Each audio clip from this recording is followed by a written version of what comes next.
Welcome back to Radically Rethinking Railways, and this is your host, the Mad Professor. We've already come a long way in understanding what's wrong with Australia's railways and how wrong thinking got us here. This time, we're looking at the way names affect the way we think about our railways. But first, we need to take a trip back in time.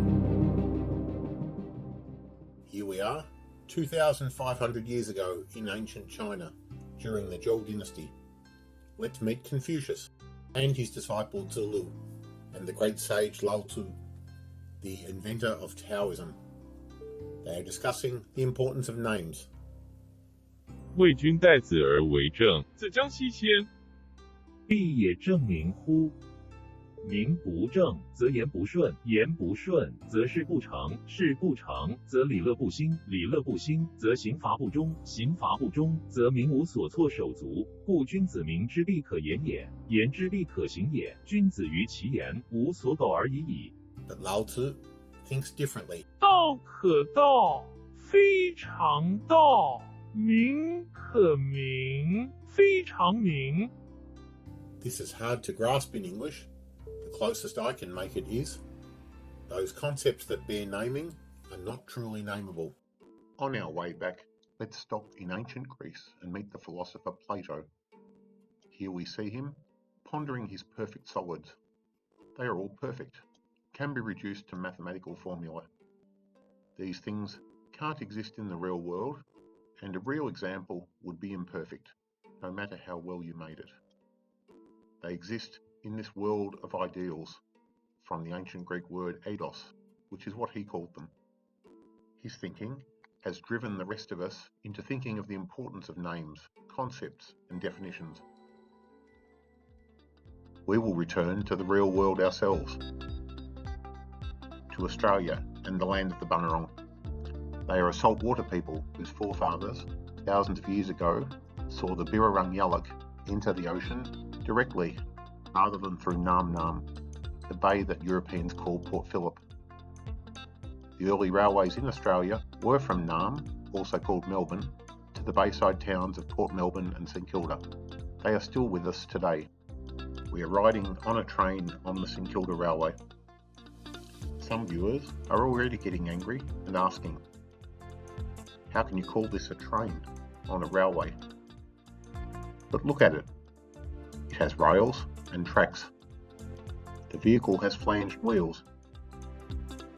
And the scenery is what you see when you look out the window of a train. The failed Cain government spent a lot of money making this railway into a less useful railway. But at its heart, it's still a railway. We will look at the mad thinking, why he did this, later in this episode. But let's first understand what happened. In 1987, trains were running from Flinders Street to St Kilda and Port Melbourne, as they had done since the 1850s, with electric trains replacing steam since 1920. By 1987, Melbourne had a wide network of railways, with two basic types. The first, run by Victorian Railways, ran trains on 1600mm gauge tracks, generally using high-level platforms, and these railways were running on their own strips of land, free from other vehicles getting in their way, except that there were level crossings. A separate mob, set up in the 1920s, ran a network of railways, mostly laid into city streets. Their railways were 1435mm gauge, and mostly had to share their right-of-way. But as far as this channel is concerned, they are both railways. In 1983, both networks were brought into the new mob called the Met, though in truth, they still ran the two networks separately. The poor and inept ministers, men like Steve Crabb and Tom Roper, widely known as Snappy Tom, tried to use the power of names to change reality. Like Confucius said, maybe thinking like Plato, but no way like Lao Tzu. Confucius believed, if you get the names right, then people's behaviour changes. But the two railway networks didn't work together just because you changed the name. Snappy Tom tried a new trick. Rebuild the line and join the ends of it. To directly connect, the old Victorian Railways line into the street railway network, re-gauge the track and lower the voltage to the same as the street railways. And why do all this? Sometimes it's a benefit to passengers to run through trains. Though as Reece Martin explains in his recent video, a good cross-platform interchange could be just as good a solution. There's a link to that video below. Would Snappy Tom have cared enough about the riders to make this change? Not in the slightest. They tried the excuse of the poor state of the large bridge across Bureaucratic, as if they couldn't have spent the same money fixing the bridge instead. Though the bridge had 4 tracks, only 2 were really needed, meaning they didn't need to repair the whole bridge. At the Port Melbourne end, there wasn't even the benefit of joining it into the street railway network, as there were none at that end. It is hard to see what good came from all this spending. Roper called his change light rail, short for light railway. He didn't invent the term, it came from the source of all silly words, the United States of America. There is little that is light about the St Kilda and Port Melbourne light railways. The track is literally the same track, with one rail moved slightly in. The overhead wiring is much the same as then. The trains aren't particularly light. This B-class weighs 34 tonnes. Let's look back at the train we saw in our 3rd episode, The Accidental Death of a Railway. It weighs only 20 tonnes, nearly half the weight, but it was built for the Victorian Railways, who never called it light rail. These words, light railway, are just hiding an even older name, tram. This word is so varied in its usage to be just about worthless. Here's a quiz for viewers. Let's look at a range of trains and see whether you would call them a tram. Here is one, running on its own ballasted track, away from cars. Here's another train running down a street. Is it a tram? This one has spent much of its history being called a tram, but it is not running on a street, and you can't hail it for a ride like you can on the Melbourne street railways. The mad professor has looked at this word as having 3 distinct parts to its evolution. The first trams were used for a particular industrial user, whether it is like this gold mine with its little skips, or a sugarcane railway, and it is usually built to a low and flexible standard, the bare minimum that user required. A railway, in comparison, was a line open for public traffic, built to a higher standard and accountable for it. Maybe you could call this an engineering distinction. Not its engineering qualities, but its customer experience in the modern jargon. The public would expect to see this railway on a street, and they could just walk up to the tram and hail it and ride it a few stops. A railway, built to the higher standard, had official stations, placed much further apart, and you wouldn't get the benefit of it if you only rode a stop or 2. But by Snappy Tom's time, neither the words tram or train were being used for engineering, nor to help average Joe on the street, but to mark a political distinction. He was building a false narrative for industrial politics, to make a distinction that was neither real nor important, to win an industrial battle. This is the purpose of this channel, to highlight false narratives and stop them. It should be a scandal, a hanging offence, to spend public money on false narratives, misleading the public. Snappy Tom had a particular problem, the trade unions. While the Met brought together the rail and tram workers, in real life, the integration could not go much further. Workers belonged to different unions. Workers were paid different amounts for similar jobs. The training was different. The rules for how they were used were different. The number of staff in each place was controlled by the rules. But Snappy Tom was a weak man. Maybe that's why he snapped at people and couldn't change those rules. So like a piss-poor magician, he clicked his fingers and transformed the problem. But the rabbit still looked like a rabbit. He rebuilt the railway, instead of changing the union rules he didn't like, and for a huge public outlay. The trains were not allowed to enter Flinders Street Station, a real station, because no tram could go to a railway station. It was still controlled by the railways unions, and if it went there, would need to be staffed accordingly. Those other stations, and there were 8 of them, were also controlled by the railways union, but if they were abandoned and partly demolished, they could become part of the light railway and worked by tram workers, and far fewer of them needed. The trams then went onto city streets and provided a far worse, slower journey overall. In other words, spend more money and get a worse outcome. Thankfully, John Cain and his friends were soon gone, and gone with them were their plans to do this to the Sandringham and Upfield lines as well. Those lines are still run by the former Victorian Railways, now managed by the Chinese Communist Party, but not too far from how the VR originally ran them. But what of our quest for Platonic perfection? Here we are in Gadigal country and the city of Sydney, where politicians, bureaucrats and loud activists fight over the Platonic ideal of a metro. Has the word metro also been used, not for engineering purposes, or for political benefit? Like Snappy Tom's Victorian railways, the poor old New South Wales government railways linger on, the more unfit for purpose as the years go by. And the parallel street railway network that Sydney used to enjoy has all gone, though some has been rebuilt under the same name as Snappy Tom used, light rail. But this is probably not the most controversial change in recent years. That would be the decision to cut the New South Wales government railways off at the knees and condemn its management by creating a new railway called Sydney Metro. While the government railways remain in government ownership, the management of the new Sydney Metro, who run the current line from Camaragal Land at Chatswood to Tallawong and Durrock lands, are separate and will soon run lines across the basin. You could solve the world's energy problems by harnessing all the wasted energy and keyboard chatter spent on Sydney Metro. Let's establish the frame with some facts. The line from Bidjigal country to Camaragal Land at Chatswood was built to the same 1435mm gauge, 1.5 kV DC wiring as the New South Wales Government Railways network, but with one key difference. The tunnels were built slightly too small for the standard double-deck trains used by the government railway, and this was deliberate. We will get to why shortly. The trains are driverless, and that is very important to the story too. And finally, they are run by a different firm. In reality, another front for the Chinese Communist Party, but at least bringing some of their knowledge of such railways from the former Hong Kong territory.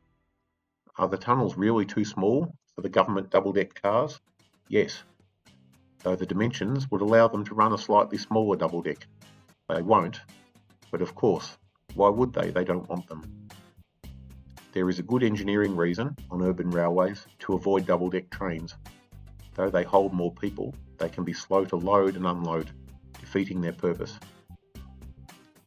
The government claimed the smaller tunnels would save money, but it is hard to see how that could be materially true. No doubt some small saving, but not worth it if you really wanted double-deck trains instead. The government was lying, and for good reason, because the truth was even sillier. The truth is, like Snappy Tom and his light rail, the New South Wales government needed a new and false narrative to replace the truth. The word metro is one of two terms that have been used worldwide to capture an exact set of engineering characteristics of a type of railway, the other being subway.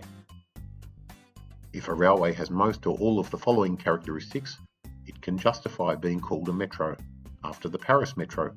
But of course, plenty of railways who have not earned that title call themselves metros too, and the Tallawong Chatswood line certainly earned that name.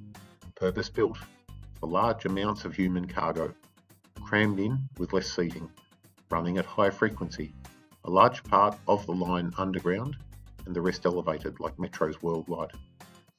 Automated, which is how they can afford a high standard frequency. None of the network is shared by other types of trains, like intercity or freight. So the government had two good purposes to adopt this name. The first is the project earned it, but the other is to bash the unions and the management of the government railways over the head. They wanted the government railway managers to have nothing to do with the line. They knew these people had allowed the railways to slowly die, had the wrong priorities in many places, and were too weak to stand up to the unions and change the rules that needed to change. Had this line been a government railway line, it would have ended up as poorly managed as the existing ones, and this would have included a two-person crew, the current rule. One would be designated a driver, and that person would need years of training, including enough to operate on the network among the freight and intercity trains. not just learning the very specific task of driving only these trains on this line. Another person would be called a guard, doing a job that has not been needed since the early 1900s, when trains would no longer need to be slowed down using their rear handbrake, and were unlikely to break apart whilst running. The stations would also have been overmanned. The signalling would have only been enough for a train every 15 minutes, rather than every 4 as now, and we know this because the early documents said as much. And the Government Railways head office would have loaded lots of costs onto the line from other poorly managed parts of their network. By calling the line Sydney Metro and having a new manager and few staff, they spared this line from the sickness that had infected the Government Railways for 180 years. Now, your rail professor would never vote Liberal, but let's face it, this was a victory for the Liberals and a hideous damnation of Labor after many years of Labor mismanagement. And this story will be told in future episodes. For now, we can say that this is one of the issues that tore apart the New South Wales State Labor Party and followed a major fight going on between bureaucrats. Just like the current problems Dan Andrews had with his bureaucrats and the suburban rail loop, we talked about them in our episode Muddling Through, which I've linked below. The bureaucrats fight because they know they are being sidelined. So they leak to the press, in this case the Costello press. The Costello press loves to dangle such lies to their readers, who are in turn a group of upper middle class who believe in meritocracy, but not the Singapore-style meritocracy we saw in our Muddling Through episode, but instead they believe specifically in their own merit as thought leaders and decision makers, and they don't like being shut out, either for the Tallawong line or the Melbourne suburban rail loop. Imagine the horror of knowing your government would rather have a bunch of Hong Kong trained managers instead of you, when you worked your way through expensive universities and boring office jobs to get to this place. The leaking of this stuff caused problems, first for Maurice Yemmer, the Labor Premier who first floated an automated metro line in the Bidjigal country, and another one that would run along the Gadigal and Wongal foreshore. His replacement, Nathan Reece, at first rejected, but then embraced a shorter metro line, only going to Rozelle. Finally, Reece was booted, and his successor, Christina Keneally, was required to pledge her opposition to Sydney Metro, with a full feast of spending on government railways, with an additional conventional line to the Mulgoa country of the Darug people, called Penrith by Europeans. And she was given the boot. It didn't take long for the Liberal leader Gladys Berejiklian to have the pro-Sydney Metro faction give her final blessing to the project, and it was born. Thus, born into fire and hate, the Sydney Metro arrived. Plato never thought you could have perfection, but the Metro landed fully formed, as if plucked from the abstract space where the Eidos dwelled. So do these words have power like Confucius believed? In Sydney Metro's case, it has not resulted in the shutdown or closure of the old lines, but it is slowly replacing them, as the simplicity of the idea gels with more and more people. In Sydney, we have just seen the end of another major industrial dispute, which shows how the ghost of union power is not dead. In Melbourne, though, the idea of light railways has not endured, and no further heavy lines have been converted. The unions are now a lot weaker in Victoria, and many of the efficiencies the government wanted were found through other ways. Viewers might be able to think of other names and words that have been used in Australian rail because of their magic powers.